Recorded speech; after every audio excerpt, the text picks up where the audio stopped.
why did you decide to start competing in SQ?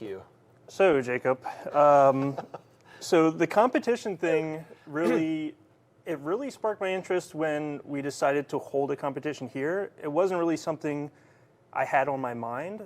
I've always been into SQ, I would say.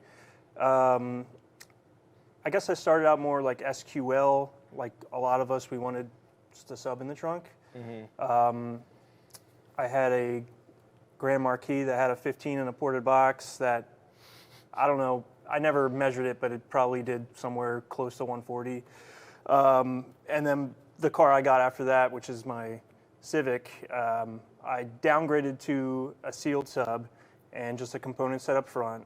I had the Q class and the IQ amplifier, and I dialed it in as best as I could at the time from what I knew at the time.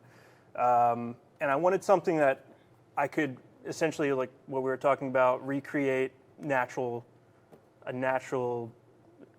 like stereo recording, studio recorded music in the car.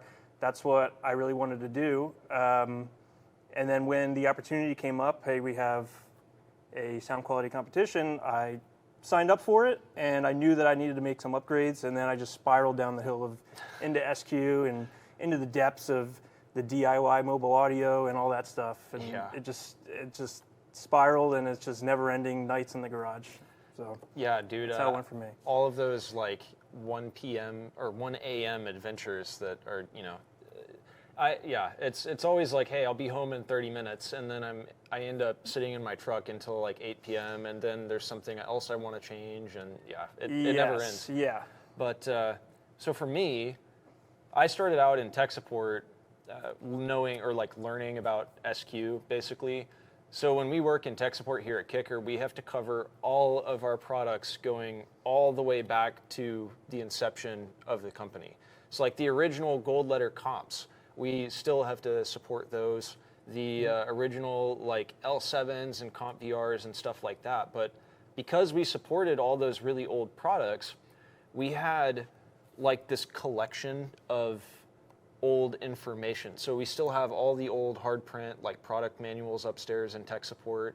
We still have all the old magazine advertisements where the tech support supervisor, Travis, was a fashion model for those. I'd love to see that. When we were making our own clothes back in like the 90s, TR was, he modeled for the clothes in the magazines. But anyway, so as like a part of that, all that information that I had access to also included like the IASCA judging manuals and stuff like that. So naturally, like I got curious because in the downtime I'd be learning about, the industry and what kinds of things take off and stuff like that. Yeah, so you studied and it piqued your interest. Yeah, exactly. So that's cool. My first foray was with the IQ amplifiers in my Ford Ranger.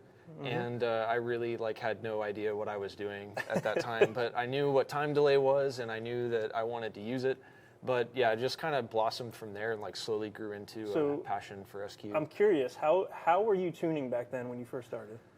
Great question. And you're gonna laugh at me, but when I first started, I was using an RTA app on my phone with my phone's microphone. So that's fine. So I did that too, and then I bought some phone microphone little dongle thing that you can get. I forget the company that makes it. I was using that because it came with a CAL file and it was a little bit better. Oh yeah. But that's kind of how I started. Just but get a microphone in the car is better than nothing. But dude, I didn't even know to move the microphone because I didn't know about like comb filtering or cancellation. Moving mic. So I just held it in one place and would like try to tune out the cancellations and stuff like that. And like, I'm surprised I got as close as I did with how little I knew. Well, did it sound good to you after you were done? It sounded great to me until I listened to some other things. Yeah. So now if you sat back in that vehicle now today, you would hate it. Probably, yeah, I right? wouldn't want to drive it. Yeah.